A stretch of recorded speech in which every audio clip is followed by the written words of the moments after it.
ప్రగతి భవన్లో ఉంటే గవర్నర్ మాత్రం ప్రజల్లో ఉంటున్నారు. ప్రజా బాట పట్టారు తెలంగాణ గవర్నర్. అవమానాలను భరిస్తూ జనం కోసం తమిళసై ఇప్పుడు టూర్ చేస్తున్నారు. నిత్యం ప్రజా సమస్యలను తెలుసుకుంటున్నారు గవర్నర్ తమిళసై. గులాబీ దళపతి వెన్నులు ఇప్పుడు భయం పట్టుకుంది. అడవి బిడ్డలకు అండగా తమిళసై పర్యటనలు ఉండబోతున్నాయి. మొన్న నల్లమల చెంచుల స్థితిగతులపై ఆరా తీశారామె. నిన్న కోనవరం సామూహిక సీమంతాల వేడుకల్లో తమిళసై పాల్గొన్నారు. త్వరలోనే ప్రజా దర్బార్ చేపడతానని తమిళసై చెప్తున్నారు. తమిళసై దూకుడుతో కంగుతింటున్నారు టీఆర్ఎస్ నేతలు. ఇప్పటికే ప్రగతి భవన్, రాజ్భవన్ మధ్య గ్యాప్ పెరిగిపోయింది. అడుగడుగున గవర్నర్కు టీ సర్కార్ అవమానాలనే మిగిల్చింది. భద్రాద్రి కొత్తగూడెంలో తమిళసైకి మళ్లీ చేదు అనుభవం ఎదురైంది. గవర్నర్కు స్వాగతం పలకలేదు భద్రాద్రి జిల్లా కలెక్టర్. ప్రోటోకాల్ పాటించలేదు కలెక్టర్ అనుదీప్, అలాగే ఇతర అధికారులు. గవర్నర్ను రిసీవ్ చేసుకోలేనంతగా కలెక్టర్ బిజీ అయిపోయారా? తమిళసైని ఇబ్బందులు పెడుతోంది టీ సర్కార్. తెలంగాణ గవర్నర్పై ఇంకా వివక్ష కొనసాగుతూనే వస్తోంది. తమిళసై తీరుపై గులాబీ లీడర్లు విష ప్రచారం చేస్తున్నారు. గవర్నర్, టీ సర్కార్ మధ్య విభేదాలు తారాస్థాయికి చేరాయి. సీఎం గవర్నర్ మధ్య పంచాయతీ రాను ముదురుతూ వస్తోంది. గవర్నర్పై బ్లేమ్ గేమ్కు తెరలేపారు టీఆర్ఎస్ నేతలు. కేసీఆర్కు అనుకూలంగా ఉంటేనే పనిచేసినట్లా? గవర్నర్ను కావాలనే అవమానాలకు గురిచేస్తోంది ఎవరు? ఉగాది ఉత్సవాలకు డుమ్మా కొట్టిందెవరు?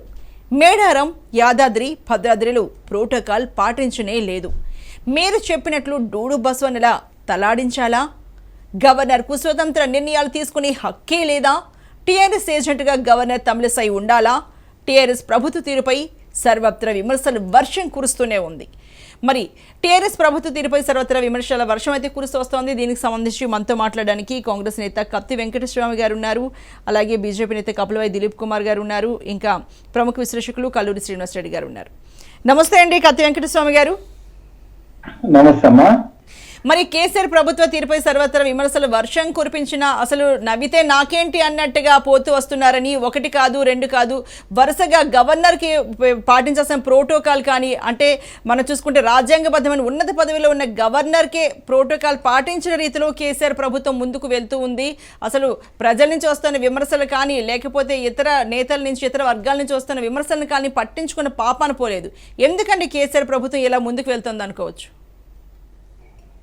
అంటే ముందుగా ఒక అబ్సల్యూట్ మెజారిటీ, అన్బీటబుల్ మెజారిటీ ఉండడం అనేటువంటిది ఒక కారణం. అయితే కేసీఆర్ యొక్క తత్వం జనరల్ గా డోంట్ కేర్ ఎనీబడి అనేటువంటి ఒక తత్వం ఉన్నదే.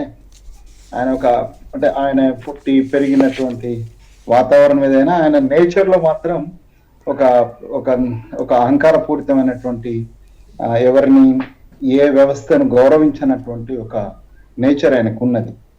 అప్పుడప్పుడు ఆయనకు ఇబ్బందిగా ఉన్నప్పుడు ఆ వ్యవస్థను ఉపయోగించుకోవడం, తల వంచడం చేసిన రిమైనింగ్ టైంలో ఆయన ఎవరిని లెక్క చేయను అనే విధంగానే ఉంటాడు. అది ఈవెన్ అంటే నాకు తెలిసి, నేను సహచరుడిగా వారితో పనిచేసిన కాబట్టి స్నేహితుల దగ్గర, లేకపోతే సహచరుల దగ్గర, ఇంట్లో కుటుంబం దగ్గర కూడా అతను సాధారణంగా ఎవరిని కేర్ చేయొద్దు అనేటువంటి దాంట్లో ఉంటాడు. ఆయన నేచర్ కు దానికి తోడుగా గవర్నమెంట్ కి ఇలా అబ్సల్యూట్ మెజారిటీ ఉండడం. అయితే దీంట్లో దురదృష్టకరమైన విషయం ఏంటంటే, టిఆర్ఎస్ అండ్ బీజేపీ ఒక రాష్ట్రంలో ఒక నాటకం, రాజకీయ నాటకం ఆడుతున్నాయి.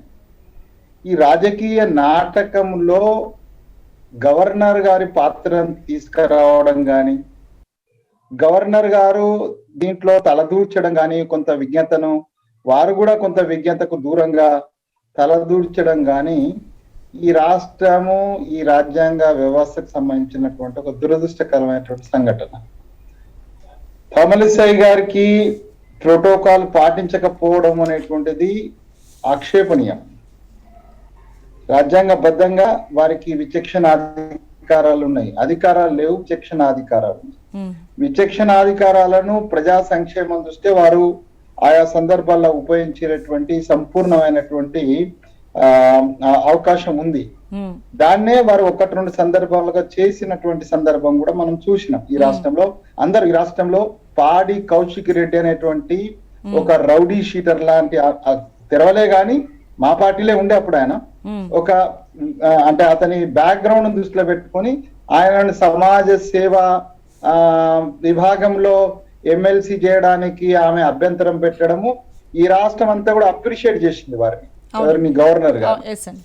సాధారణంగానే దొంగలకు ఇది ఇట్లాంటి వాళ్ళందరికీ కూడా ప్రోత్సాహం ఇస్తున్నాడు. తెలంగాణ ద్రోవులందరికీ ప్రోత్సాహం ఇచ్చినటువంటి కేసీఆర్ గారికి కోపం రావడం సహజం. ఆ కోపంలో తరే ఇక ఇబ్బంది పెట్టాలని అతను డిసైడ్ చేసుకున్నాడు కాబట్టి అక్కడక్కడ ఇబ్బందులు గురి చేయడము, ప్రోటోకాల్ పాటించకపోవడం, ఉన్న ఆయనకు వచ్చిన ప్రతి అవకాశాన్ని ఆమెను అంటే గవర్నర్ను కొంత ఇబ్బంది పెట్టేటువంటి ఏవైతే అవకాశాలు వచ్చినాయో ఆ అవకాశాలన్నిటి కూడా గవర్నమెంట్ చాలా పకడ్బందీగా ఎక్కడ దొరకకుండా దాన్ని ముందుకు తీసుకెళ్తున్నది. అది అందరికీ అయితే పిల్లి కళ్ళు మూసుకొని పాలు తాగుతూ నన్ను ఎవరు చూస్తలేరు అన్నట్టుగా కేసీఆర్ ప్రభుత్వం లేకపోతే ఆయనకు వంత పాడుతున్నటువంటి అధికారులు చేస్తున్నటువంటి ఒక వికృత చేష్టలన్నీ కూడా ఈ రాష్ట్ర ప్రతిపక్షంగా మేము గమనిస్తున్నాం, మీరు మీడియా వాళ్ళు గమనిస్తున్నారు, అట్లాగే ప్రజలు కూడా గమనిస్తున్నారు. కానీ మీరు ఇందాక ఒక మాట నాకేంటి అన్నట్టుగా ఎవరేమనుకుంటే నాకేంటి అనేటువంటి ధోరణి ఉన్నది కాబట్టి ముందుకెళ్తున్నాం. అయితే ఇక్కడ నాకు కొంత ఆక్షేపణీయమైనటువంటి విషయం ఏంటంటే ఇట్లాంటి ఒక జంక్షన్ రెండు పార్టీలు వడ్ల పేరుతోటి దొమ్మికి దిగి ప్రజలను నవ్వెపెడుతున్నటువంటి ఈ సమయంలో ప్రజలకు సంబంధించినటువంటి అంశాలను కాకుండా ఈ గవర్నరు వారి యొక్క ఇది ప్రోటోకాల్ దీనికి సంబంధించిన దాంట్లో మేడం తమిళసై గారు ఇరుక్కోవడం అనేటువంటిది దురదృష్టకరం. ఆమెను బీజేపీ ప్రతినిధిగా చూపించేటువంటి ప్రయత్నం టిఆర్ఎస్ చేయడము, దానికి వారి నుంచి కూడా కొన్ని వెంకటస్వామి గారు మీరు మీట్లోకి వెళ్ళిపోయిందండి, ఆడియో మ్యూట్లోకి వెళ్ళిపోయిందండి, ఒకసారి చూడండి. టిఆర్ఎస్ పన్నిన ఉచ్చులో ఇలా గవర్నర్ కూడా ఇరుక్కపోయే పరిస్థితి, వ్యవస్థ ఇరుక్కపోయే పరిస్థితి ఉంది. కాబట్టి నేను చాలా స్పష్టంగా ఈ రాష్ట్రానికి, రాష్ట్ర ప్రభుత్వానికి ఏదేనైనా రాజకీయం చేసేటువంటి ఉన్నటువంటి మనస్తత్వం అంటే ఎంత స్థాయి కన్నా దిగజారిపోయి తమ వ్యక్తిగత తమ రాజకీయ అవసరాల కోసము ఏ మేరకైనా దిగజారేటువంటి తత్వం ఉన్నటువంటి టిఆర్ఎస్ అధినేతకు ఇవాళ వడ్ల సేకరణ చేయాల్సినోడు పోయి అక్కడ పోయి ఢిల్లీలో వడ్లకు సంబంధించినటువంటి సమస్యను ఈ రైతుల యొక్క ఇబ్బందులను అర్థం చేసుకొని పరిష్కరించాల్సిన కేంద్ర ప్రభుత్వం వాళ్ళకి సంబంధించిన వాళ్ళు ఇక్కడ ఇందిరా పార్క్ కూర్చోవడం, ఇది ఒక పెద్ద నాటకంలో పాత్రధారిగా కానీ సూత్రధారిగా కానీ పాత్రధారి కానీ ఏ దారిగా కానీ మేడం తమిళసై ఇన్వాల్వ్ కావడం అనేది సమంజసం కాదు. టిఆర్ఎస్ ప్రభుత్వానికి ఈ సమయంలో అట్లాంటి అవకాశం ఇవ్వకూడదు. ఆమె ఇస్తున్నటువంటి అవకాశాలను వాళ్ళు కరెక్ట్ గా ఉపయోగించుకుంటున్నారు. దానికి తోడు నిస్సిగ్గుగా ఈ రాష్ట్రంలో ఉన్నటువంటి అధికారులు, ప్రభుత్వం ఏదైనా ఉండొచ్చు అండి, కాంగ్రెస్ ఉండొచ్చు, టిఆర్ఎస్ ఉండొచ్చు, బీజేపీ ఉండొచ్చు, ఏఎస్ ఉండొచ్చు, కానీ ఒక ప్రభుత్వ అధికారి ఈ దేశ రాజ్యాంగానికి కట్టుబడి ఉండాలా. దానికి బరి తెగించారు, ఇలా కాళ్ళు మొక్కుతున్నారు కలెక్టర్లు. నీచం అనిపిస్తుంది. ఎంత దిగజారినటువంటి కలెక్టర్ వ్యవస్థ అంటే, కలెక్టర్ అంటోడు ఎవరికి జవాబుదారిగా ఉండాలా, ప్రజలకు జవాబుదారిగా ఉండాలా. ప్రభుత్వం ఉన్నటువంటి కేసీఆర్ బిడ్డ కాళ్ళు మొక్కుడో లేకపోతే కేసీఆర్ కొడుకు దండం పెట్టుడో కాదు. కలెక్టర్ అనేటోడు ఈ రాష్ట్రంలో ప్రథమ పౌరాలుగా ఉన్నటువంటి గవర్నర్, అది తమిళసై ఉండనివ్వండి, ఇంకొకరు ఎవరైనా ఉండనివ్వండి, గవర్నర్కు ప్రోటోకాల్ పాటించకపోవడం అనేటువంటిది సంపూర్ణమైన ఆక్షేపణీయం, రాజ్యాంగ విరుద్ధం. దీని మీద సెంట్రల్ అంటే సివిల్ సర్వీసెస్ అంతా కూడా కంట్రోల్ కేంద్రం నుంచే ఉంటుంది. కాబట్టి కేంద్రం ఇన్వాల్వ్ కావాలి దీంట్లో. కేంద్ర ప్రభుత్వ అధికారులు ఇన్వాల్వ్ అయి ఇక్కడున్న కలెక్టర్లు వ్యవహరించిన తీరును, కలెక్టర్లు టిఆర్ఎస్ కార్యకర్తలుగా వ్యవహరించిన తీరును తప్పనిసరిగా కేంద్రం చిత్తశుద్ధి ఉంటే యాక్షన్ తీసుకోవాలా, లేకపోతే బీజేపీతో కలిసి నాటకం ఆడుతున్నట్టే లెక్క అవుతుంది. ఇది నా అభిప్రాయం. ఓకే అండి, మరి మనతో పాటు మాట్లాడడానికి కల్లూరి శ్రీనివాసరెడ్డి గారు ప్రముఖ విశ్లేషకులు ఉన్నారు. కల్లూరి శ్రీనివాసరెడ్డి గారు నమస్తే అండి. నమస్తే. శ్రీనివాసరెడ్డి గారు, మనం ఇప్పుడు కత్తి వెంకటస్వామి గారు ఏమన్నారో విన్నాం. అసలు ఇలా ఒక సీఎం కేసీఆర్ ఒక గవర్నర్కి ఇవ్వాల్సిన మర్యాద ఇవ్వకపోవడం అనేది దాన్ని తీవ్రంగా ఖండిస్తున్నామన్నారు. అదే సమయంలో ఏం చెప్పారంటే కొన్ని సందర్భాల్లో అంటే తమిళిసై అంటే గవర్నర్గా ఆమె చేసిన పనులను కూడా ఆయన వ్యాఖ్యానించారు. దీనికి సంబంధించి మరి మీరు ఏమంటారండి? వాస్తవానికి రాష్ట్ర ప్రభుత్వం గవర్నర్ గారి పట్ల ప్రోటోకాల్ పాటించకపోవడం అనేది చాలా కొన్ని నెలల పాటు నుంచి జరుగుతూ వస్తున్నది. అవునండి. సరే, కారణం రాజకీయాలు ఏమున్నా కానీ రాజ్యాంగ వ్యవస్థను గౌరవించాల్సిన బాధ్యత రాష్ట్ర ప్రభుత్వం పైన ఉంటుంది. సరే, మీ రాజకీయాల కోసం గవర్నర్ను ప్రోటోకాల్ పాటించకపోతే అది రాజ్యాంగ ఉల్లంఘన కిందకి వస్తుంది. అది రాజ్యాంగం అంటే దేశం రచించుకున్నటువంటి రాజ్యాంగం. దాని పట్ల గౌరవం లేకపోతే ఎట్లండి? నీ రాజకీయాల కోసము నీ దానికోసము నేను గవర్నర్ను కూడా ప్రోటోకాల్ పాటించా అంటే నీ ఇష్టారాజ్యంగా నడవడానికి రాజ్యాంగం ఏమి ఒప్పుకోదు. అంటే రాజ్యాంగాన్ని ఈ రాష్ట్ర ప్రభుత్వం ఉల్లంఘించిందని చెప్పాలి. బిగినింగ్లో మనం చూస్తే ఏంటంటే 26 జనవరి రోజు రిపబ్లిక్ డే, అది రాజ్యాంగ దినం అని చెప్తాం మనం. 26 జనవరి నాడే మన భారత రాజ్యాంగం ప్రారంభించబడ్డది.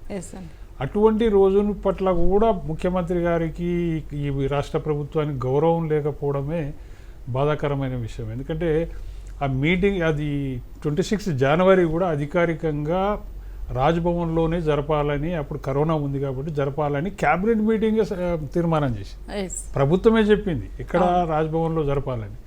అదే రాజ్భవన్కు ముఖ్యమంత్రి గారు మంత్రులు మొత్తం అబ్సెంట్ కావడం అంటే అది ప్రోటోకాల్ను ఉల్లంఘించడమే కదా. గవర్నర్ విషయంలోనే కాదు, ఇది గవర్నర్ విషయమే కాకుండా ఈ దేశ రాజ్యాంగం పట్ల కూడా రాష్ట్ర ప్రభుత్వానికి గౌరవం లేదనే విషయం కూడా మనకు అక్కడ అర్థమైంది. 26 జనవరి అంటే గవర్నర్ది కాదు కదా, ఈ దేశానికి సంబంధించి, ఈ రాజ్యాంగానికి సంబంధించి. అటువంటి దినాన్ని పట్ల కూడా గౌరవం లేకపోవడం, అదేదో గవర్నర్నే ప్రోటోకాల్ను మేము పాటిస్తలేమనే వ్యవహారంలో ఈ రాష్ట్ర ప్రభుత్వం ఉండడం. గవర్నర్కి ఏమవుతుందండి? రాజ్యాంగం పట్ల మీకు గౌరవం లేకపోతే గవర్నర్ ఏం చేస్తుంది? మీరు గవర్నర్ను అవమానించడం కాదు, అది రాజ్యాంగాన్ని అవమానించడం. కాబట్టి ఆ సీరియస్నెస్ అనేది రాష్ట్ర ప్రభుత్వం దగ్గర మనకు కనపడలేదు. ఎక్కడ ఆ విషయం మనకు ప్రస్తావన లేదు. అసలు మిగతా విషయాలు ఆ రోజు నుంచి స్టార్ట్ అయింది. బడ్జెట్ అసెంబ్లీ సమావేశాల్లో కూడా గవర్నర్ గారి ప్రసంగం లేకుండా బడ్జెట్ సమావేశాలు ప్రారంభించారు. అంతకుముందుకు ఏమన్నారు, ప్రోరోగా అయింది, దానికి అవసరం లేదని ఒక టెక్నికల్ ఇష్యూ ఉన్నా ఏదున్నా 6 నెలలు దాటిందంటే గవర్నర్ మాట్లాడాల్సిందే అసెంబ్లీలో. దాన్ని కూడా పాటించని అంటే రకరకాలుగా ఉన్నాయి. దేవాలయాల దగ్గరికి పోతే సమ్మక్క సారక్క దగ్గర, యాదాద్రి దగ్గర, నిన్న భద్రాద్రి దగ్గర, ఎక్కడ కలెక్టర్ కౌశిక్ రెడ్డి అభ్యర్థిత్వాన్ని ఎప్పుడైతే ఆయన ఆమె ఆమోదించలేదో అప్పటి నుంచి మొదలయ్యాయి కదండి ఇవన్నీ. అంటే ఒక గవర్నర్ అంటే వాళ్ళకి ఏజెంట్లా ఉంటేనే, టీఆర్ఎస్ గవర్నమెంట్లో వాళ్ళకి ఏజెంట్లా ఉంటేనే అటు అధికారులకైనా ఇటు గవర్నర్లకైనా వాళ్ళకి మనుగడ ఉంటుంది అనుకోవచ్చా, లేకపోతే అంతేనండి? ఒకటి, గవర్నర్ కూడా విచక్షణాధికారం ఉంటుంది. అధికారం లేకపోవచ్చు కానీ విచక్షణాధికారం ఉంటుంది. ఆమె గవర్నర్ కోటా కింద ఎమ్మెల్సీకి సంబంధించింది. గవర్నర్ కోటాలో ఎమ్మెల్సీ సీట్ అది. అటువంటి సీటు గవర్నరు ఎందుకు పరిశీలించదండి? ఒకటి. ఇంకొకటి, నిజంగానే ఆయన సమాజ సేవలు ఏమైనా సేవలు చేసిండా, లేకపోతే క్రిమినల్ బ్యాక్గ్రౌండ్ ఏమైనా ఉందా, దాన్ని ఎంక్వైరీ చేయడంలో తప్పేముంది? ఎంక్వైరీ చేసినప్పుడు అనర్హుడని ఆమె అనుకున్నది కాబట్టి ఫైల్ ఆపేసింది. నువ్వు మాట్లాడంటే గవర్నర్తో డైరెక్ట్ మాట్లాడాలి, ఎందుకు ఆపినంటే ఈ కారణాలంటే సరేలే అని ప్రభుత్వమే అతన్ని డ్రాప్ చేసుకొని ఇంకోరిని రెఫర్ చేయాలి, అలా తప్పులేదు. కానీ దాన్నే పట్టుకొని మీరు ఎందుకు ఆపినంటే నువ్వు ఎవరిని పంపించినా కానీ ఆమె ఆమోదం చెప్పడానికి వీలు లేదు కదా. గవర్నర్ కోటా ఎమ్మెల్సీ అది గవర్నర్ ప్రభుత్వ కోటా కాదు, అది గవర్నర్ కోటా. అంటే సమాజానికి సేవ చేసే వాళ్ళకి అటువంటి గవర్నర్ కోటాలో సీట్ ఇస్తారు. దాన్ని గవర్నమెంట్ పాటించినప్పుడు ఆమె అభ్యంతరం చెప్తే తప్పే ఉంది, అదేమి తప్ప కాదు. అక్కడి నుంచి మీరు అన్నట్టు అక్కడి నుంచి స్టార్ట్ అయ్యింది. దాని తర్వాత 26 జనవరికి ఎగ్గొట్టడం, అసెంబ్లీ సమావేశాలకు ఎగ్గొట్టడం, అది గుళ్ళ దగ్గరికి గవర్నర్ పోతే ఎవరు ప్రోటోకాల్ ప్రకారంగా కలెక్టర్లు ఆహ్వానించకపోవడం, ఇదంతా ఓ రకంగా ఆమెకు జరిగిన అగౌరవం అనే కంటే రాజ్యాంగాన్ని జరుగుతున్న అగౌరవం అని చెప్పాలి. వ్యక్తి కాదు, అది వ్యవస్థలో ఆమె ఒక భాగం. కాబట్టి ఆ వ్యవస్థనే నువ్వు కించపరుస్తున్నట్టు లెక్క. కాబట్టి ఇవన్నీ తప్పులు ఉన్నాయి. రెండోది ఏంటంటే ఈరోజు ప్రగతి భవన్లో ముఖ్యమంత్రి గారు ఉన్నారు, నిజంగానే ప్రజల్లో గవర్నర్ ఉన్నదని చెప్పాలి. ఎందుకంటే ప్రగతి భవన్ కూడా ఎప్పుడు వచ్చాడు ముఖ్యమంత్రి? నిన్న రాత్రి వచ్చాడు. వారం రోజుల నుంచి దాదాపు వారం 10 రోజుల నుంచి ఢిల్లీలోనే ఉండు ముఖ్యమంత్రి గారు.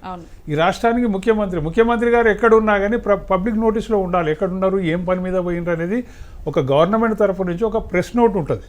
ఫలానా పని మీద ముఖ్యమంత్రి గారు ఢిల్లీలో ఉన్నారు. అటువంటి సమాచారం బయటి సమాజానికి లేదు, ప్రజలకు అసలే లేదు. అవునండి. కాబట్టి ఈ సమాచారం లేకుండా ఢిల్లీలో 10 రోజులు గడిపొచ్చారు. ఇప్పుడు ప్రగతి భవన్కి వచ్చి కేబినెట్ సమావేశం చేస్తున్నారు అనుకోండి. 10 రోజుల నుంచి రాష్ట్రంలో అసలు ప్రభుత్వం ఎక్కడ నడిచిందండి? మంత్రులంతా రోడ్ల మీద ఉన్నారు. ఏది వడ్ల రాజకీయం కోసం నిరసన కార్యక్రమాలు, ధర్నా కార్యక్రమాలు, దీక్షలు, నేషనల్ హైవేల దిగ్బంధం, గ్రామాల్లో దీక్షలు, జిల్లా మండలాల్లో దీక్షలు, ఇవన్నీ చేస్తూ వాళ్ళంతా అక్కడనే పొలిటికల్గా బిజీ ఉన్నారు. ప్రజాపాలన అసలే లేదు. కాబట్టి ఇవాళ మనం ఎందుకు అనాల్సి వస్తుందంటే కనీసం గవర్నర్ అయినా కానీ ప్రజల మధ్యలోకి పోతున్నారు. అది చెంచుల దగ్గరికి కావచ్చు, లేదంటే ట్రైబల్స్ దగ్గరికి కావచ్చు, మిగతా కార్యక్రమాలకు, సామాజిక కార్యక్రమాలకు కావచ్చు, ప్రజల్లోకి గవర్నర్ వెళ్తున్నారని చెప్పాలి. అందుకనే ప్రగతి భవన్లో సార్ ఏమో ప్రగతి భవన్లో ఉన్నారు, గవర్నర్ ఏమో ప్రజల్లోకి వెళ్తున్నారు అనేది అందులో వాస్తవం ఉందని చెప్పొచ్చు. ఏబిడిలకు అండగా తమిళిసై పర్యటనలు మనకు కనిపిస్తున్నాయి. మొన్న నల్లమల్ల చెంచుల స్థితిగతులపై ఆరా తీశారు. నిన్న కోనవరం సామూహిక సీమంతాల్లో ఆమె పాల్గొన్నారు. అయితే మన సీఎం కేసీఆర్ సార్ మాత్రం ప్రగతి భవన్కి పరిమితం అవుతున్నారు. గత వారం 10 రోజులుగా ఆయన అసలు హైదరాబాద్లోనే లేరు, రాష్ట్రాన్ని విడిచి ఢిల్లీకి వెళ్లారు. కానీ ఆ సమాచారం కూడా ఎవరికీ లేనంతగా ఉంది. మరి ఈ వారం 10 రోజుల్లో ఎలా పరిపాలన జరిగింది, ఎలా సాగింది రాష్ట్రం అంతా అన్నది దేవుడికి ఎరుగు. అయితే గవర్నర్ మాత్రం ప్రజలకు వెళ్తున్నారు. ప్రజల్లో ఎలాంటి ఇబ్బందులు ఉన్నాయంటూ ప్రజా బాట పట్టారు తెలంగాణ గవర్నర్ తమిళిసై. ఎన్ని అవమానాలు ఎదురైనా సరే వాటన్నిటిని భరిస్తూ జనం కోసం తమిళిసై టూర్స్ చేస్తున్నారు. 1 కాదు 2 కాదు, ప్రోటోకాల్ ఎక్కడ పాటించట్లేదు. యాదాద్రి కావచ్చు, భద్రాద్రి కావచ్చు, ఎక్కడ కూడా ఆమెకు ప్రోటోకాల్ పాటించట్లేదు. అయినా సరే ఆమె అవేవి అసలు లెక్కలోకి తీసుకోకుండా జనం కోసం ముందుకు వెళ్తున్నారు తమిళిసై. మరి సార్ మాత్రం అలా ప్రజా దర్బార్లకి ఎక్కడ పరిమితం అవ్వట్లేదు. ప్రజా దర్బార్ని ఖచ్చితంగా నేను నిర్వహిస్తా అంటూ తమిళిసై ముందుకు వస్తున్నారు. మరి సార్ ప్రగతి భవన్లో ఉంటే గవర్నర్ మాత్రం ప్రజల్లో ఉంటున్నారు. ఈ ఇష్యూకి సంబంధించి మనతో మాట్లాడడానికి కపిలవేయి దిలీప్ కుమార్ కూడా మనతో జాయిన్ అయ్యారు. నమస్తే అండి కపిలవేయి దిలీప్ కుమార్ గారు. నమస్తే అమ్మా. మరి మనం చూసుకుంటే గవర్నర్ తమిళిసైకి వరుసగా అవమానాలు లభిస్తూనే ఉన్నాయండి రాష్ట్రంలో, కేసీఆర్ సర్కార్లో. ఎందుకంటే ఒక రాష్ట్ర గవర్నర్కి ఇవ్వాల్సిన మర్యాద, ప్రోటోకాల్ ఎక్కడ ఆమెకు లభించట్లేదు. అది జనవరి 26 నుంచి ప్రారంభమై ఇంకా కంటిన్యూ అవుతూనే వస్తోందని మనం మాట్లాడుకుంటూ ఉన్నాము. అయితే ఇవన్నీ అవమానాలు ఎన్ని వేసినా సరే నిత్యం ప్రజా సమస్యలకు తెలుసుకుంటూ ప్రజలకు దగ్గర అవ్వాలని ఆమె మరింతగా ప్రజలకు దగ్గర అవుతున్నారు. కాబట్టి గవర్నర్ ప్రజల్లో ఉంటున్నారు, కానీ కేసీఆర్ మాత్రం అలా ప్రగతి భవన్లోనే ఉంటున్నారు అనే ఇష్యూకి మనం మాట్లాడుతున్నామండి. దీనికి సంబంధించి మీరైతే ఏమంటారండి? చాలా సందర్భాల్లో చర్చ గతంలో కూడా వచ్చింది. అసలు గవర్నర్ అనేవాడు అవసరమా కాదు, ఈ వ్యవస్థ ఉండాలా వద్దా. అది పార్లమెంట్ ద్వారా మనం ఎన్నుకునేటువంటి వ్యవస్థ. ఒకవేళ మనం వద్దనుకుంటే అదే పార్లమెంట్ ద్వారా దీన్ని మార్చుకోవచ్చు, గవర్నర్ తీసేయచ్చు. కానీ ఎప్పటికైతే గవర్నర్ ఉంటుందో ఆ వ్యవస్థని గౌరవించాల్సినటువంటి అవసరం మన మీద ఉంటుంది. ముఖ్యంగా ముఖ్యమంత్రి ఆయన క్యాబినెట్ సహచరులకు కూడా ఉంటుంది. అన్ఫార్చునేట్లీ ఏ విధమైనటువంటి వ్యవస్థలో మార్పులు లేకుండా కేసీఆర్ కానీ, ఆయన క్యాబినెట్ సహచరులు కానీ, ఆయనకు సంబంధించిన అధికారులు కానీ గవర్నర్ గారిని వరుసగా అవమానిస్తున్నారు. ఇది ప్రజాస్వామ్యానికి మంచిది కాదు. ఎందుకంటే సిస్టంలో మనం ఆల్రెడీ ఉన్నాం, ఆ సిస్టమ్ ఇంకా మార్చుకోలేనప్పుడు ఆమెకు ఖచ్చితంగా ఆమెకు అవసరమైనటువంటి గౌరవాన్ని వీళ్ళు ఇవ్వాలి. ఇవ్వకుండా వీళ్ళు చేస్తున్న తప్పులను ఎన్నిసార్లు తప్పు చేస్తారో మనం మొన్న ఆమె పెట్టిన ప్రెస్ కాన్ఫరెన్స్ ద్వారా చూసాం. ఆమె ఏమన్నది, నేను పరిమితులకు లోబడే పని చేస్తున్నా, నా లిమిట్స్ ఏంటో నాకు తెలుసు, నేను చాలా శక్తిమంతురాలని, అసలు ఆ ఫైలు అసెంబ్లీ సెషన్ సంబంధించి నేను సంతకంగా పెట్టడం కొంచెం ఆలస్యం చేసి ఉంటే రాష్ట్ర అసెంబ్లీ రద్దయి ఉండేది. అంటే ఒక 6 months పీరియడ్ లోపల అసెంబ్లీ కనుక రీకన్వీన్ కాకపోతే ఆటోమేటిక్ గా ఇట్ గెట్స్ డిజాల్వ్డ్ అనేది రూల్. అది ఆమెకు తెలుసు. అంటే దాని అర్థం ఏంటంటే ఆమెకు స్పష్టంగా చట్టం మీద, రూల్స్ మీద, రాజ్యాంగం మీద అవగాహన. ఆమె ఏమన్నది, ప్రజల చేత ఎన్నుకోబడేటువంటి ప్రభుత్వం కాబట్టి దాన్ని డిస్టర్బ్ చేయడం నాకు ఇష్టం లేదన్నది. అంతకంటే మంచి మాట ఏముంటుంది. ఆమె ఇంకో మాట అన్నది, అసలు ఒక మహిళగా, ఒక సోదరిగా కనీస మర్యాద కూడా ప్రభుత్వం నాకు ఇవ్వట్లేదంటే ఇది తెలంగాణ సంస్కృతే కాదన్నదా. ఆమెకు తెలంగాణ సంస్కృతి గురించి ఒక స్పష్టమైన అవగాహన కూడా ఉంది.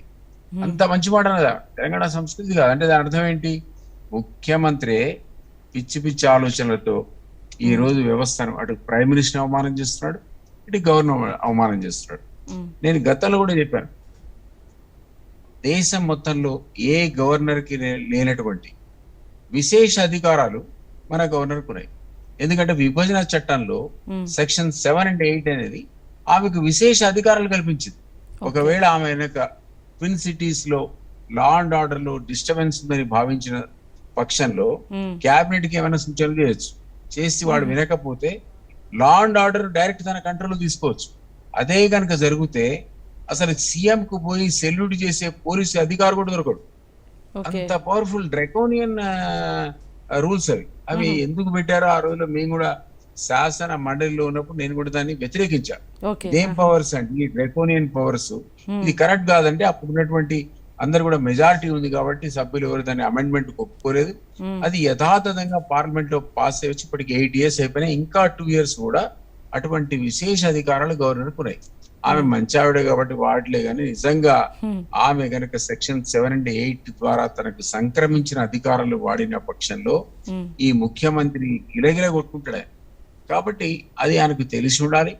తక్షణమే ఇట్లాంటి పిచ్చి మాటలు, పిచ్చి దాని ఏమంటారు వ్యవహారం, తన శైలి మార్చుకోవాలి. గవర్నర్ ను కనీస మర్యాద దిలీప్ కుమార్ గారు, అంటే ఇలాంటి వ్యవహార శైలి ఆయనకు వనగూరేది ఏముందండి? ఆయనకే ఉంటుందండి అన్నెసరీ కన్ఫ్రంటేషన్ తప్ప. బహుశా కౌశిక్ రెడ్డి ఫైల్ ఆమె రిజెక్ట్ చేసిందని. ఎందుకంటే నార్మల్ గా ఎమ్మెల్సీలు ఎవరైతే గవర్నర్ కోటాలో నామినేట్ కాబడతారో వాళ్ళు ఈ పాలిటిక్స్ మీద ఇంట్రెస్ట్ లేని వాళ్ళు, రకరకాల ఫీల్డ్స్ లోపల విశేష అనుభవం ఉండి పేరు ప్రఖ్యాతులు గాంచిన వాళ్ళని రికమెండ్ చేయాలనుకుంటారు. గవర్నర్ కాబట్టి సహజంగా ఆమె కౌశిక్ రెడ్డి అనే వాళ్ళు క్రిమినల్ కేసులు ఉన్నాయి కాబట్టి ఇతన్ని ఎందుకు రికమెండ్ చేస్తారని అడుగుంటది. దాని మీద ఈ దొరగారికి కోపం వచ్చి అప్పటి నుంచి ఆమెను సాధించడం మొదలుపెట్టాడు. ఇది ప్రజాస్వామ్యానికి కూడా మంచిది కాదు. అది ఈవెన్ సీఎం వ్యవస్థకు కానీ, మన పార్లమెంటరీ డెమోక్రసీలో ఉన్నటువంటి ఏ వ్యవస్థకైనా సరే ఇది శోభనివ్వదు. ఆయన చేసే పని అన్నది ఏమంటారు చూసారా, తన గోతిని తనే తవ్వుకునే పరిస్థితిని తెచ్చుకుంటున్నాడు. గతంలో మీరు జ్ఞాపకం తెచ్చుకోవాలి, రామ్లాల్ అనేవాడు ఒక చిన్న డెసిషన్ తో ఎన్టీఆర్ డెమోక్రటిక్ ఎన్నికైన ఎన్టీఆర్ ప్రభుత్వాన్ని కూలగొట్టాడు. అదే బదులు if you remember Marri Chenna Reddy, very ఎర్వీ అరగంట్, అడ్మినిస్ట్రేషన్ లో చాలా ఫేమస్ అతను. అట్లాంటి వాడు కూడా జయలలిత ఆయన అవమానపరుస్తుంటే భరిస్తూ ఒకేసారి ఒక్కొక్క అవకాశం చేతికి వస్తే ఈ సింప్లీ శాంక్షన్ ప్రాసిక్యూషన్ పర్మిషన్, ఆమె ఆ రోజుల్లో ప్రాసిక్యూషన్ పర్మిషన్ ఇవ్వడం వల్ల అదే కేసులో ఆమె జైలు పోవడం జరిగింది. తద్వారా ఆరోగ్యం క్షీణించడం జరిగింది, చివరిగా మరణించడం కూడా జరిగింది. కాబట్టి ఈ కన్ఫ్రంటేషన్ యాటిట్యూడ్ అన్నది ఎప్పటికి కూడా మంచిది కాదు. వ్యవస్థను గౌరవించాలి, అందులో ఉన్నటువంటి ఏవైతే మనం ఎన్నుకున్నటువంటి విధానాలు ఉంటాయో వాటిని గౌరవించాలి. ముఖ్యంగా ఆమె మహిళ కాబట్టి, ఒక సోదరి కాబట్టి ఆమెకైతే డెఫినెట్లీ ఆ ఇవ్వాల్సిన కనీస మర్యాద తెలంగాణ ఇవ్వకపోతే తెలంగాణ ప్రజలే ఈయన తప్పడతారు. ఓకే అండి, రైట్ అండి. అలా కత్తి వెంకటస్వామి గారు, మరి మీరైతే ఏమంటారండి? ఇప్పుడు తమిళిసై వరుసగా ప్రజల్లోకి వెళ్తున్నారు, అలాగే ఒకవైపు చూసుకుంటే అడవి బిడ్డలు వాళ్ళ ఆలనా పాలన కూడా చూసుకుంటూ వస్తున్నారు. ముఖ్యంగా ఇలా ఒక గవర్నర్ ప్రజల్లోకి వెళ్ళడం అనేది కాస్త కొత్తగానే మనకి కనిపిస్తూ వస్తుంది. మరి దీంతో టీఆర్ఎస్ నేతలు కంగుతినే అవకాశాలు ఎంతవరకు ఉన్నాయంటారు? మేడం, ఒక విషయం చాలా స్పష్టము, గవర్నర్ గారు ప్రజల దగ్గరికి పోవడంలో పెద్ద ఇబ్బంది లేదు, పోవడం మంచిదే. పోవడం వల్ల అక్కడ ఆయా ప్రజలకు కొంత ఏదైనా విశ్వాసం వస్తుంది. అంతే మాత్రం దిలీప్ అన్నకు నాకంటే చాలా స్పష్టంగా తెలుసు, యాజ్ అన్ ఎమ్మెల్సీ పైసి మండలిలో ఉన్నారు. సో వారికి కూడా తెలుసు రాజ్యాంగబద్ధంగా ఉన్నటువంటి ఈ పదవి ఏదైతే ఉందో, ఈ రాజ్యాంగబద్ధంగా ఉన్నటువంటి గవర్నర్ ఓన్లీ చూడడానికో లేకపోతే పరామర్శించడానికో దాన్ని ఏమంటారు సమాచారం సేకరించడానికో పనికొస్తుంది, కానీ ఎవరి సమస్యలు తీర్చడానికి పనికొచ్చిందని అయితే నా అనుభవంలో, నాకున్నటువంటి ఈ 40 ఏళ్ల అనుభవంలో నాకైతే అట్లా గవర్నర్ వ్యవస్థ ద్వారా అంటే గవర్నర్ ఏదైనా ఒక సమస్యను తెలుసుకొని అది సిఎస్ కి తెలియజేయడం, తర్వాత చర్యలు తీసుకోవడం అనేది ప్రభుత్వం, రాష్ట్ర ప్రభుత్వం. నన్ను మాట్లాడినండి ప్లీజ్, మీరు నన్ను మాట్లాడినండి మొత్తం, చెప్పండి. నన్ను మొత్తం వినకుండా మొక్కలు కేసీఆర్ లా కట్ చేయొద్దు. కేసీఆర్ ఎవరిని మాట్లాడినాడు మొక్కలు కట్ చేస్తారు, ఆయన తెలుసు. ఆయన ఎవరు? దిలీప్ అన్నకు తెలుసు బాగా నాకంటే. ఓకే, ముందు నేనేం చెప్తున్నా, గవర్నర్ గారికి ప్రోటోకాల్ పాటించకపోవడము తెలంగాణ ప్రజల సంస్కృతి కాదు అని ఒక తమిళ బిడ్డ చెప్పడము, ఈ సంస్కృతికి గౌరవం ఉంది, వీళ్ళకు మర్యాదలు తెలుసు అనేటువంటి విషయాన్ని, తద్వారా ఈ కేసీఆర్ ఆ మర్యాదలను మర్చిపోయిండు, తెలంగాణ బిడ్డగా ఉండి కూడా మర్చిపోయిండు అనేటువంటి చెంపపెట్టలాగా ఆమె చెప్పింది. అప్పుడు కూడా రియలైజ్ కాలేదు. ఇది మీరు ఇందాక అడుగుతున్నారు ఆయనకి ఏమొస్తుంది అని అంటే ego satisfaction, that's all the ego satisfaction. ఎదుటి వాళ్ళు ఇబ్బంది పడుతుంటే, ఎదుటి వాళ్ళు అంటే ఇది ఒక రకమైనటువంటి సాడిజం. ఆ సాడిజం కి మారుపేరుగా ఇవాళ కేసీఆర్ గారు ఉన్నారు. ఇలా రైతులు ఇబ్బంది పడుతున్నారు, విద్యార్థులు ఇబ్బంది పడుతున్నారు, నిరుద్యోగులు ఇబ్బంది పడుతున్నారు, మహిళలు ఇబ్బంది పడుతున్నారు. ఏ వర్గం ఈ రాష్ట్రంలో ఉద్యోగులు ఇబ్బంది పడుతున్నారు, ఈ రాష్ట్రంలో ఇబ్బంది పడినటువంటి వర్గం లేదు. అట్లాంటి సమయంలో ఆయన ఎంజాయ్ చేస్తున్నాడు. ఆయన ఏది టూర్లు పెట్టుకుంటున్నాడు, ఢిల్లీ టూర్లు, అటు టూర్లు, ఆయన కొడుకు అమెరికా టూర్లు పెట్టుకుంటున్నాడు. ఇది ప్రజా పరిపాలన వ్యవహారం కాదు. ఇది తెలంగాణ ప్రజా పరిపాలకులకు అవమానకరం. ఒక మంచి అడ్మినిస్ట్రేటర్ గా ఇక్కడ పేరు తెచ్చుకున్నటువంటి చెన్నారెడ్డి గారు లాంటి మంచి అడ్మినిస్ట్రేటర్కు, పివి నరసింహారావు గారు లాంటి ఒక తెలంగాణ బిడ్డకు ఇతను తెస్తున్నటువంటి తలవంపులు. అయితే నేనేమంటున్నానంటే తమిళసాయి గారు ఎక్కువ అవకాశం టిఆర్ఎస్ యొక్క తొత్తులైనటువంటి కలెక్టర్లకు అవకాశం ఇవ్వద్దని నా వినతి. ఎందుకంటే ప్రజలకు పోయినప్పుడు ప్రజలైతే రిసీవ్ చేసుకుంటారు. మీరెవరు వచ్చినా రాకపోయినా టిఆర్ఎస్ గూండాలు మంత్రులు, ఇప్పుడు కొత్తగూడెంలో ఎవరు వస్తారు టిఆర్ఎస్ ఎమ్మెల్యే అని అంటే ఒక గూండాకు ఒక కూని కోరుకు తండ్రి ఉన్నాడు అక్కడ ఒక ఎమ్మెల్యేగా. వాళ్ళు వచ్చేంది రాకుంటేంది, ప్రజలైతే వస్తున్నారు. దేవుడి దర్శనం కూడా అయింది. ఆమెకు అన్ని రకాల తెలంగాణ బిడ్డల యొక్క ఆశీస్సులు ఆమెకు దొరుకుతాయి.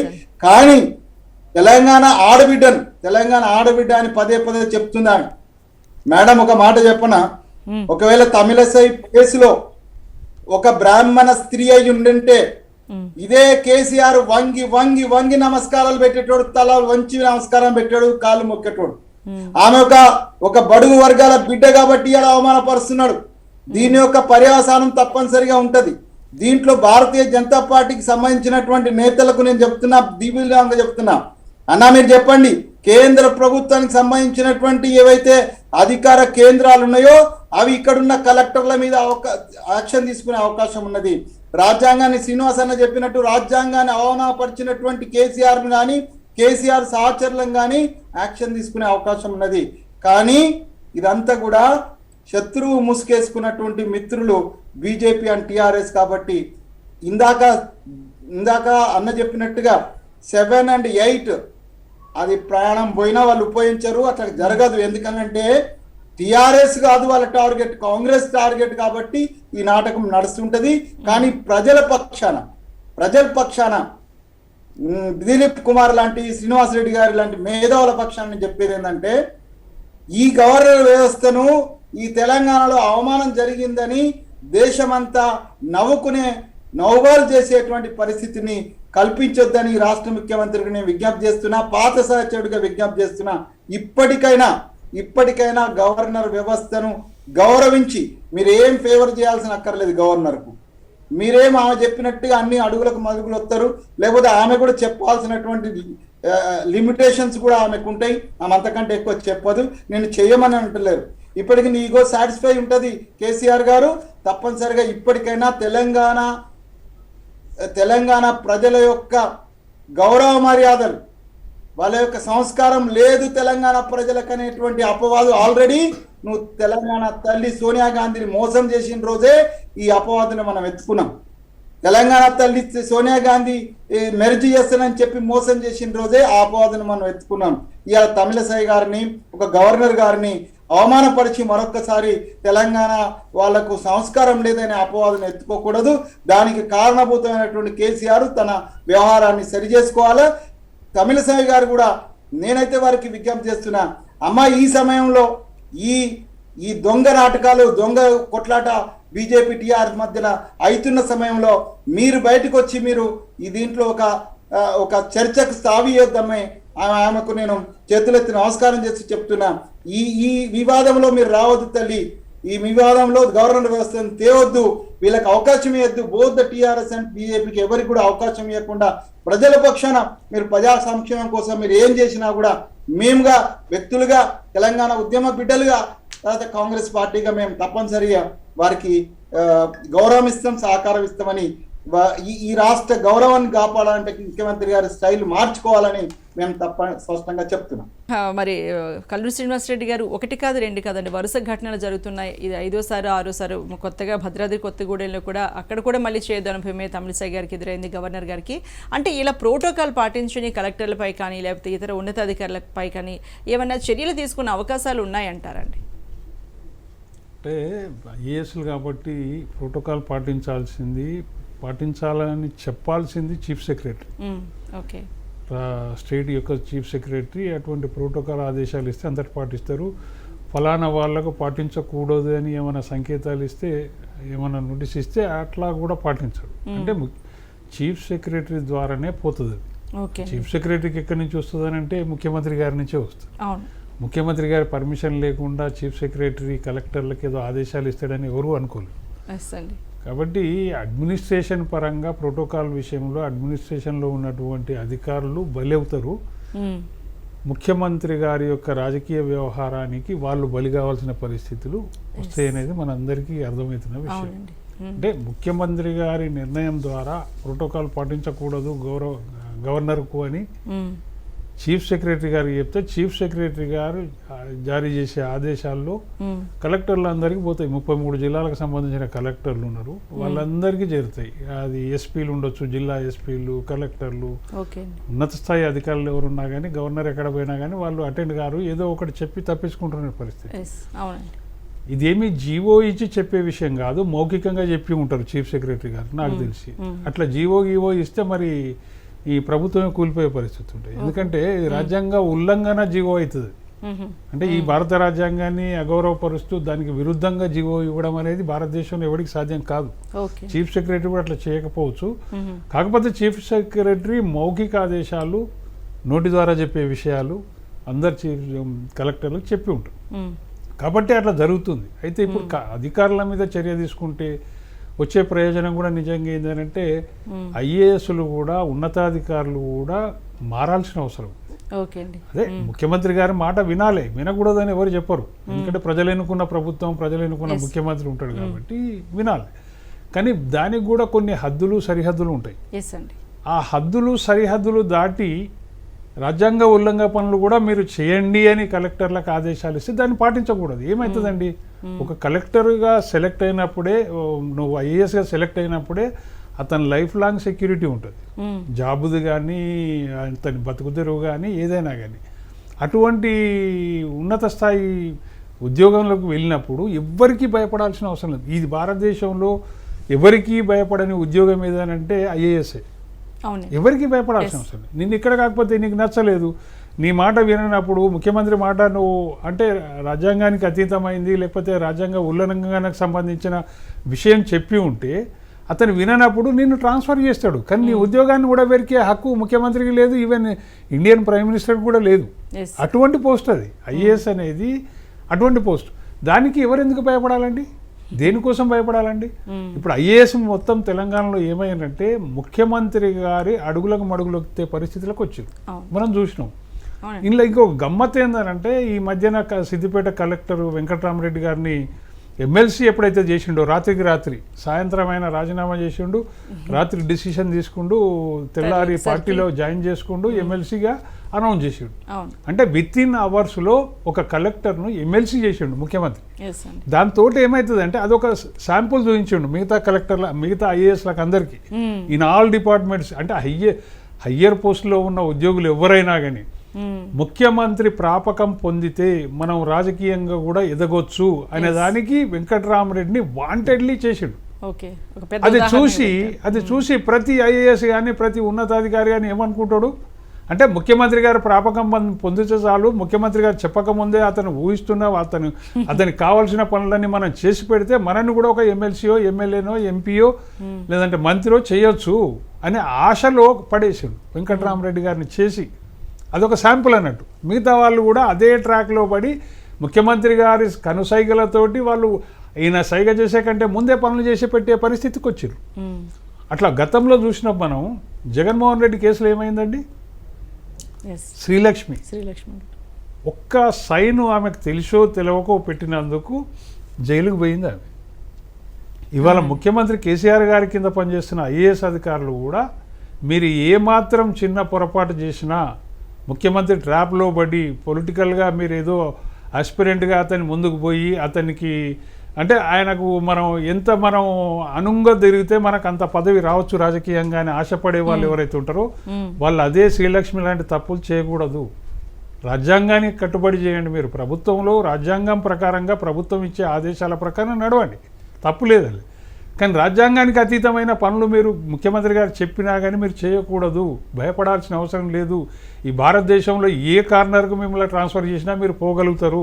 మీ జీవితానికి వచ్చిన ఇబ్బంది ఏం లేదు. మీ సంపాదన తక్కువవుతుందని ఆరాటం ఉంటే మీకు ఉండొచ్చు, కానీ మీ జీవితానికి మాత్రం మీ ఉద్యోగానికి మీ హోదాకు ఎక్కడా తక్కువ కాదు భారతదేశంలో. మనకు తెలిసి ఐఏఎస్లో అంత సెక్యూర్ జాబ్ భారతదేశంలో ఈవెన్ వరల్డ్లో లేదండి. ప్రైమ్ మినిస్టర్ 5 సంవత్సరాలు ఉంటాడు, ముఖ్యమంత్రి 5 సంవత్సరాలు ఉంటాడు, ఎమ్మెల్యేలు 5 సంవత్సరాలు ఉంటారు, ఎంపీలు 5 సంవత్సరాలు ఉంటారు. ఐఏఎస్ లైఫ్ టైం ఉంటాడు కదండి, లైఫ్ టైం ఉద్యోగం అది. నువ్వు రిటైర్ అయిన తర్వాత కూడా ఈ ప్రభుత్వాలు నీదేదో ఒక సర్వీస్ తీసుకుంటాయి, ఏదో ఒక కమిటీకి వేస్తారు, ఏదో ఒక కమిటీలో. ఇప్పుడు చూడండి, రిటైర్ అయిన ఐఏఎస్ ఆఫీసులు లేరు. ఇప్పుడు చాలామంది ముఖ్యమంత్రి గారి దగ్గర సలహాదారుగా ఉన్నారు. అదేంది రాజీవ్ శర్మనా ఇంకెవరో ఉన్నారు. చాలామంది ఐఏఎస్ అధికారులు, ఐపీఎస్ అధికారులు ముఖ్యమంత్రి తన పక్కకే కూర్చుంటే పెట్టుకుంటుండు రిటైర్ అయిన తర్వాత కూడా. వై అంటే ఈజ్ రిటైర్డ్ ఐఏఎస్ ఆఫీసర్. అది మనకు ప్రభుత్వానికి సలహాలు ఇస్తుంది, అతను కావాలనే ఒక వంకతోటి తన సలహాదారుగా పెట్టుకున్నాడు. అంటే వీళ్ళను ఎప్పుడైనా ఏ ప్రభుత్వాలైనా కానీ ఎక్కడైనా వినియోగించుకుంటాయి. కానీ మీరు చేయకూడని పని ఏంటంటే రాజ్యాంగానికి అతీతమైన పనులు చేయకండి, ప్రజలకు ద్రోహం చేయకండి. ప్రభుత్వం చెప్పిన పనులు చేయండి, కానీ రాజ్యాంగానికి లోబడి ఉంటే చేయండి. లోబడి లేనప్పుడు మాత్రం మీరు ఎదిరించాలి. ఆ పని చేస్తేనే మీ ఉద్యోగాలకు భద్రత, మీ జీవితాలు కూడా సార్థకమైతే ఈ దేశ సేవలో అని చెప్పాలి. ఐఏఎస్ అంటే ఏంటంటే ఇండియన్ అడ్మినిస్ట్రేషన్ సర్వీస్. అంటే ఈ భారతదేశ పరిపాలన నడిపేటువంటి సర్వీస్లో ఉన్న ఒక ఉన్నతాధికారివి, ఈ దేశాన్ని నడిపే ఉన్నతాధికారివి. అది ప్రధానమంత్రిని కూడా పోల్చలేము, దాన్ని ముఖ్యమంత్రిని కూడా పోల్చలేము. అంత పెద్ద స్థాయి అది ఊహించుకుంటే. నువ్వు ప్రజలను పరిపాలించే ఒక హక్కుని ఇస్తున్నది నీ లైఫ్ టైంలో అని అంటే దాన్ని కాపాడుకోవాల్సిన బాధ్యత ఐఏఎస్ల మీద ఉంటుంది. కాబట్టి ఇలా గవర్నర్ను ఎంతమంది కలెక్టర్లు అవమానిస్తున్నారు? వాళ్ళ ఆత్మపరిశీలన చేసుకోవాలి వాళ్ళందరూ కూడా. ఆ కలెక్టర్లందరూ కూడా మేము ఈ దేశం మాకు ఏ రకంగా ఐఏఎస్ హోదానిచ్చింది, ఏ ఐఏఎస్ యొక్క ఉద్యోగాన్ని ఇచ్చింది అనేది ఒకసారి అంతర్మదనం చేసుకోవాలి. కనీసం పాటించాలి కదా ప్రోటోకాల్ను, రాజ్యాంగాన్ని గౌరవించాలి కదా. మీరు రాజ్యాంగబద్ధంగా మీ జీవితానికి ఒక ఉద్యోగం వచ్చింది. ఉద్యోగులు ఏంటంటే 58 సంవత్సరాలు ఉంటుంది సర్వీస్లో, 50 ఏజ్ అంటే 35 ఇయర్స్ సర్వీస్ ఉంటుంది లైఫ్లో. కానీ వీళ్ళది లాంగ్ టైం, అంటే చనిపోయేంత వరకు రిటైర్డ్ ఐఏఎస్ అనేది బ్రాండ్ వాళ్ళకు. అంతే అండి, కరెక్ట్. బతికినంత కాలం డబ్బులు ఇచ్చే దేశం ఇది ఇవ్వాలి ఐఏఎస్లకు. అటువంటి వాళ్ళు ఈ లాలూచీలకు, ముఖ్యమంత్రి గారి లాలూచీలకు, లేకపోతే ఆయన ఇచ్చే పదవులకు ఆశపడి మనం చేయరాని పనులని చేస్తూ పోతుంటే ఈ దేశం పరిస్థితి ఏమవుతుంది? ఇలా గవర్నర్ గారికి ఏం జరుగుతున్నది? ఖమ్మం కలెక్టర్ ఎక్కడ పోయిండండి? కొత్తగూడెం కలెక్టర్ ఎక్కడ పోయిండండి? లేడా అక్కడ? గవర్నర్ గారు భద్రాచలం పోతే కలెక్టర్ రాకూడదా? ఎస్పీ రాకూడదా? యాదాద్రికి పోతే కలెక్టర్ రాకూడదా? అంటే వీళ్ళు ఏమనుకుంటున్నారు అసలు అది? కాబట్టి దీని మీద సీరియస్ యాక్షన్ కేంద్రం కూడా తీసుకోవాలి అర్చన గారు. ఎందుకు చెప్తున్నా అంటే సరే రాజకీయాలు వేరు, ఈ వ్యవస్థ అనేది ఎప్పటికి ఉండేది, ఈ ఒక్క రోజుది కాదు. ఇది ఈ దేశానికి సంబంధించింది. ముఖ్యమంత్రులు వస్తారు పోతారు, ప్రధానమంత్రులు వస్తారు పోతారు, మంత్రులు వస్తారు పోతారు, కానీ ఉన్నత అధికారులు ఎప్పుడూ ఉంటారు. వాళ్ళ లైఫ్ టైంలో ఉంటారు కదా. కాబట్టి వాళ్ళు ఈ రాజ్యాంగాన్ని, ఈ దేశాన్ని, ఈ ప్రజల పరిపాలనను రాజ్యాంగబద్ధంగా నడపడంలో మీరు పని చేయాలి తప్ప ముఖ్యమంత్రులు చెప్పిన దానికి తల వంచి జీ హుజూర్ అని పనిచేస్తే మాత్రం ప్రజలకు ద్రోహం చేసిన వాళ్ళు అవుతారు. కాబట్టి ఈ సర్వీస్లో ఉన్న వాళ్ళు ఇప్పటిదాకా గవర్నర్కి ఎన్ని అవమానాలు జరిగినాయో, అది 26 జనవరి నుంచి షురూ చేస్తే, అసెంబ్లీ నుంచి షురూ చేస్తే, సమ్మక్క సారక, యాదాద్రి, భద్రాద్రి, నువ్వు ఎక్కడవో అవమానాలు. ఒక్క కలెక్టర్ ఒక దగ్గర అటెండ్ లేడంటే వీళ్ళందరి మీద ఒక యాక్షన్ ఉంటే తప్ప ముందు గవర్నర్కు అటువంటి అవమానాలు జరగవు. అయితే గవర్నర్ గారే డైరెక్ట్గా చీఫ్ సెక్రటరీకి నోటీస్ ఇస్తారా? ఎందుకంటే ఈ ప్రోటోకాల్ని ఇష్యూ చేసేది చీఫ్ సెక్రటరీ ఉంటాడు, సోమేష్ కుమార్ ఉంటాడు. అతనికి ఒక్కరికి నోటీసులు జారీ చేస్తే మిగతాదంతా వ్యవస్థ సెటరేట్ అవుతుంది. చీఫ్ సెక్రటరీ వాళ్ళకి చెప్పుకోవాలి, ముఖ్యమంత్రి గారికి చెప్పుకోవాలి. ముఖ్యమంత్రి అప్పుడు ఏమంటాడు? ఆయన రాజకీయం అడ్డం వస్తుంది, ప్రోటోకాల్ పాటించొద్దని మౌఖికంగా చెప్తాడు, కాగితం మీద రాసివాడు కదా. కాబట్టి ఈయన దాన్ని పాటిస్తే మాత్రం ఇతను నిజంగానే గవర్నర్ ప్రోటోకాల్ పాటించకపోవడానికి ప్రధాన నిందితుడిగా మారుతారు ఎవరంటే చీఫ్ సెక్రటరీ మారుతారు. ఓకే. కాబట్టి ఇటువంటి సెంట్రల్ సర్వీసెస్ కాబట్టి ఐఏఎస్ అనేది గవర్నర్ నోటీసులు ఇచ్చినా కానీ కేంద్రం దీని మీద దృష్టి పెట్టి ఇలాంటి తప్పులు ఐఏఎస్ల నుంచి కానీ ఉన్నతాధికారుల నుంచి కానీ ప్రోటోకాల్ విషయంలో జరగకుండా చూడాల్సిన బాధ్యత కేంద్రాంది. రెండోది ఈ సర్వీస్లో ఎటువంటి యాక్షన్ తీసుకోవాలో మనకైతే ఇప్పుడు రాజ్యాంగబద్ధంగా మనకు తెలియదు, కానీ ఒకవేళ ఉండే అవకాశమే ఉంటుంది. ఇండియన్ గవర్నమెంట్కి అటువంటి రైట్ ఉంటుందని నేను భావిస్తున్నాను. ఎందుకంటే ఇండియన్ గవర్నమెంట్ సర్వీస్ కాబట్టి అది స్టేట్కి సంబంధించింది కాదు. కాకపోతే క్యాడర్ ఉంటుంది, అది స్టేట్ క్యాడరు, అక్కడి క్యాడర్ అని ఉంటుంది, సెంట్రల్ క్యాడర్ అని ఉంటుంది. ఏది ఉన్నా కానీ స్టేట్ క్యాడర్ను కూడా సెలెక్ట్ చేసేది, దాన్ని పాస్ చేసేది, వాటికి ఐఏఎస్ హోదా ఇచ్చేది కేంద్రమే.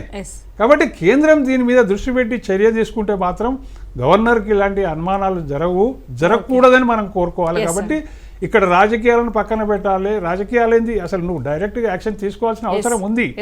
ఇంత విచ్చలవిడి పరిపాలన రాష్ట్రంలో జరుగుతుంటే ఒక గవర్నర్కు ప్రోటోకాల్ పాటించకపోతే అది రాజ్యాంగ ఉల్లంఘన అవుతుంది. ఆ రాజ్యాంగాన్ని ఉల్లంఘిస్తున్న ఒక రాష్ట్ర ప్రభుత్వం నడుస్తున్నదంటే ఇప్పటికీ బెదిరింపులు అదిరింపులతోటి రాష్ట్రంలో ప్రభుత్వం నడుస్తుంది. అటు కేంద్రాన్ని బెదిరించడం, కేంద్రం ఢిల్లీకి పోయి ధర్నా చేసి నిరసన కార్యక్రమం, ప్రైమ్ మినిస్టర్ను సవాల్ చేయడం, 24 hours గడువు విధించడం ఒక రాష్ట్ర ముఖ్యమంత్రికే చెల్లింది.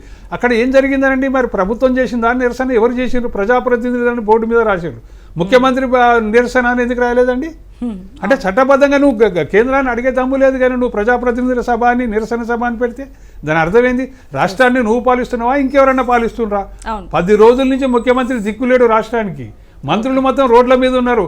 అసలు పేషీలలో లేరు, సెక్రటేరియట్లో లేరు, సెక్రటేరియటే లేదు. అసలు ఉన్న ఆఫీసులలో మంత్రులు ఉన్నారా లేదా? ప్రజాపాలన మొత్తం ఆగిపోయింది 10 రోజుల నుంచి. ఇవాళ క్యాబినెట్ మీటింగ్ పెట్టిండ్రు, 5 గంటలకు ముఖ్యమంత్రి గారు మాట్లాడతామంటున్నారు. అందులో ఏం ఆశ్చర్యకరమైన విషయాలు ఉంటాయో తెలియవు. కాకపోతే ఈ ప్రోటోకాల్ విషయంలో మాత్రం ఉన్నతాధికారుల మీద చర్యలు తీసుకోవాల్సిన అవసరం ఉంది. కేంద్రం కూడా ఇందులో జోక్యం చేసుకొని చర్యలు తీసుకుంటే మంచిది. లేదంటే కేంద్రం కూడా ఈ విషయంలో బదనామయ్యే అవకాశం ఉంది, బీజేపీ కూడా బదనామయ్యే అవకాశం ఉంది. కాబట్టి కేంద్రం కల్పించుకోవాల్సిన అవసరం ఉన్నది. ఈ ఉన్నతాధికారుల మీద ఎలాంటి చర్యలు తీసుకుంటారో ప్రజలకు కనిపించాల్సిన అవసరం ఉంది. ముందు ముందు ఏ ఉన్నతాధికారి కూడా అలాంటి తప్పు చేయకుండా ఉండడానికి అవకాశం ఉంటుందని నేను భావిస్తున్నాను. ఓకే, కపిలవేది దిలీప్ కుమార్ గారు, మరి ఈ టీఆర్ఎస్ సర్కార్ హయాంలో ఒక గవర్నర్ డూడు బసవనలా ఉండాల్సిందేనా, లేకపోతే ఇలాంటి అవమానాలు తప్పవా అండి? ఒక విషయం శ్రీనివాసరెడ్డి గారికి యాడ్ చేస్తున్నాను. ఒక విషయం దిలీప్ అన్న, ఒక విషయం ఏంటంటే పశ్చిమ బెంగాల్ చీఫ్ సెక్రటరీని రికాల్ చేసినటువంటి సందర్భం ఉంది. పశ్చిమ బెంగాల్ చీఫ్ సెక్రటరీని రికాల్ చేసిన సందర్భం ఉంది. కాబట్టి అట్లాగే ఇక్కడ కేంద్రం ఇక్కడ యాక్షన్ తీసుకోవాలి. గిన్నిసార్లు 6 నెలలకు పైన అవమానాలు జరుగుతున్నాయి, రాజ్యాంగ ఉల్లంఘన జరుగుతుంది. కాబట్టి చీఫ్ సెక్రటరీ మీద యాక్షన్ కేంద్రం ముందుకు రావాలని అంటున్నాను. ఒకటి అండి అంశాలండి, చెప్పండి. ఇది గవర్నర్ వ్యవస్థ అంటే ప్రోటోకాల్ అని ఒక బ్లూ బుక్ అనేది గవర్నమెంట్ ఆఫ్ ఇండియా ఇష్యూ చేసే బ్లూ బుక్ అనేది ప్రోటోకాల్ బుక్. అంటే ప్రెసిడెంట్కి ఏ విధమైన గౌరవం ఇవ్వాలి, ప్రైమ్ మినిస్టర్కి ఏ విధమైన గౌరవం ఇవ్వాలి, అట్లాంటి దాని 4th place లో మన గవర్నర్ గారు ఉంటారు. సో వాళ్ళు క్లియర్ గా గవర్నర్ ప్రోటోకాల్ ఏంటి, ఎవరికి ఏ మర్యాద ఇవ్వాలి అంటే ఆమె she is definitely in higher place when compared to the chief minister. అది ఐఏఎస్ క్యాడర్ అనేది ఒక రాష్ట్రానికి మేము వాళ్ళు అలాట్ చేసినా కూడా ఈ ఐఏఎస్ క్యాడర్ సంబంధించిన common seniority list government of ఇండియానే మెయింటైన్ చేస్తుంది. డిఓపిటి అంటారు. ఆ డిఓపిటి మొత్తం కంట్రీలో ఉన్న ఐఏఎస్ ఐపీఎస్ ఐఎఫ్ఎస్ అధికారుల కామన్ సీనియారిటీ లిస్ట్ మెయింటైన్ చేస్తుంది. సో అల్టిమేట్లీ వీళ్ళు క్యాడర్ కంట్రోల్ అనేది గవర్నమెంట్ ఆఫ్ ఇండియాలో డిఓపిటి. కాబట్టి వీళ్ళు ఇవన్నీ కూడా చెక్స్ అండ్ బ్యాలెన్సెస్ లాగా, అంటే మన రాజ్యాంగం నిర్మాతలైనటువంటి అంబేద్కర్ గారి సహచరులంతా రూపొందించిన కాన్స్టిట్యూషన్ లోపల 3 క్లియర్ విభాగాలు, ఒకటేమో పార్లమెంటరీ అంటే లెజిస్లేచర్, ఇంకోటేమో జ్యుడిషియరీ, ఇంకోటేమో ఎగ్జిక్యూటివ్. సో దేనికి దానికి ఎవరికి ఏ గౌరవాలు ఇవ్వాలనేది చాలా స్పష్టంగా అందులో లిఖించబడి ఉన్నాయి. ఈ రోజు మీరు మీకున్నటువంటి దాని ఏమంటారు, మీకున్నటువంటి అధికారాలు అతిక్రమించి ఇంకొకటి దాంట్లో మీరు వేలు పెట్టినా కాలు పెట్టినా దానికి కాన్సిక్వెన్సెస్ ఉంటాయి. ఇంతకుముందు వెంకటస్వామి గారు అన్నట్టు, శ్రీనివాస్ రెడ్డి గారు అన్నట్టు కూడా వీళ్ళు ఐఏఎస్ అనేవాడు చాలా జాగ్రత్తగా ఉన్నారు. ఎందుకంటే ఈ స్కాటర్ మేనేజ్మెంట్ అనేది సెంట్రల్ గవర్నమెంట్ ఏ రోజు కావాలంటే ఆ రోజు అతన్ని ఇంతకుముందు వెంకటస్వామి గారు చెప్పినట్టు గవర్నమెంట్ ఆఫ్ ఇండియా రికాల్ చేయొచ్చు. వాళ్ళ కనుక వాళ్ళు ఈ విధంగా ప్రవర్తిస్తున్నారనో, లేకపోతే ప్రోటోకాల్ భంగం చేస్తున్నారో, లేకపోతే వాళ్ళకు ఏ విధమైనటువంటి అధికారులు వాళ్ళు వినియోగించాలో అట్లా వినియోగించకుండా వాటిని అతిక్రమిస్తారని కనుక కేంద్రం భావించినట్టయితే నార్మల్ గా జరగదు. బట్ ఇంతకుముందు మిత్రుడు చెప్పినట్టు వెస్ట్ బెంగాల్ లో జరిగింది. So they can recall any officer at any point of time. So ఇదన్నీ కూడా వాళ్ళకి జ్ఞాపకం ఉండాలి. ఊరికే పోయి కలెక్టర్ కనుక బూట్ పాలిష్ చేస్తే ఎమ్మెల్సీ చేశాడు కాబట్టి వీళ్ళందరూ కలెక్టర్లు కూడా సాష్టాంగ నమస్కారాలు చేయాలన్న సిద్ధాంతం లేదు, ఆ అవసరం వాళ్ళకి లేదు. ఎందుకంటే ఆ క్యాడర్ అంతా పవర్ఫుల్ క్యాడర్. అందువల్ల ఈ రోజు గవర్నర్ కి అవమానం జరుగుతుంటే, మీరు ఇంతకుముందు అన్నారు భద్రాద్రి పోతే కూడా అక్కడ కలెక్టర్ రాలేదు, ఎస్పీ అంత సీరియస్ పనులలో బిజీగా వాళ్ళు ఉండే ఆస్కారం లేదు. గవర్నమెంట్ ను ప్లీజ్ చేయడానికి, ముఖ్యమంత్రిని ప్లీజ్ చేయడానికి, ఆయన సంతృప్తి పరచడానికి వాళ్ళు తమకు రాజ్యాంగం ద్వారా సంక్రమించిన అధికారులు కూడా పక్కకు పెట్టి ఈ రోజు వాళ్ళు మిస్బిహేవ్ చేస్తారు. ఇది ఆల్రెడీ తమిళిసై గారు హోమ్ మినిస్టర్ కు కంప్లైంట్ చేసింది, మనం చూసాం వార్తల్లో, మీరే చూపించారు. ఆమె చేసిన కంప్లైంట్ మీద మనకు వచ్చినటువంటి లీక్లు ఏంటంటే చాలా సీరియస్ గా హోమ్ డిపార్ట్మెంట్ ఉంది, సంబంధిత అధికారులకు నోటీసులు జారీ చేసే ఆలోచనలు ఉందన్నారు. అంటే మీకు అర్థం చేసుకోవచ్చు, అల్టిమేట్ కంట్రోలింగ్ అథారిటీ సెంట్రల్ గవర్నమెంటే. కాబట్టి ఇవన్నీ కూడా అల్టిమేట్ గా ఎవరైనా కూడా దానికి ఆన్సరబుల్, దానికి అవసరమైతే పనిష్మెంట్ కూడా వాళ్ళే భరించాల్సిన పరిస్థితి. కేవలం చెప్పాడని డూడు బసవన లాగా మీరు అన్నట్టుగా ఆయన ఏం చెప్తే చేయాల్సిన అవసరం అసలు ఐఏఎస్ అధికారులకు లేదు. శ్రీనివాస్ రెడ్డి గారు అన్నట్టు వాళ్ళకు ఉన్నటువంటి అధికారులు ఎవరికీ లేవు. వాళ్ళు ఒక జిల్లాలో వాళ్ళకు కలెక్టర్ అంటే సర్వాధికారి, అన్నిటికీ కూడా ఆయనే నోడల్ ఏజెన్సీ. అదే పద్ధతిలో ఏ శాఖ ఐఏఎస్ అధికారి కూడా ఒక రూల్ నేను చెప్తాను ఏంటంటే, మంత్రి కనుక ఆదేశాలు ఏమైనా జారీ చేస్తే తనకు ఇష్టం లేకపోతే ఆ ఐఏఎస్ అధికారి ఆ ఫైల్ తిరిగి రాసి సంబంధిత రాష్ట్రానికి చెందిన ముఖ్యమంత్రికి పంపచ్చు. And that is a power. అంటే ఆ ఐఏఎస్ అధికారికి ముఖ్యమంత్రికి ఆ ఫైల్ పంపే అధికారం. అదే పద్ధతిలో కేంద్ర ప్రభుత్వంలో ప్రైమ్ మినిస్టర్ పంపే అధికారం. అంత పవర్ ఉన్నటువంటి ఐఏఎస్ అధికారులు ఈ రోజు కేవలం ముఖ్యమంత్రి కనుసనల్లో ఉంటూ ఆయన ఏం చెప్తే అదే చేసేటువంటి పరిస్థితి దిగజారడం అనేది చాలా శోచనీయం. ఇది వ్యవస్థకు మంచిది కాదు. ఓకే అండి, రైట్ అండి. Thank you very much Kapilavai Dilip Kumar గారు, థ్యాంక్ యూ వెరీ మచ్ కత్తి వెంకటస్వామి గారు, థ్యాంక్ యూ వెరీ మచ్ అండి కాళేశ్వరి శ్రీనివాస్ రెడ్డి గారు. ఇది వాళ్ళ స్పెషల్ డిస్కషన్. చూస్తూనే ఉండండి రాజ్ న్యూస్.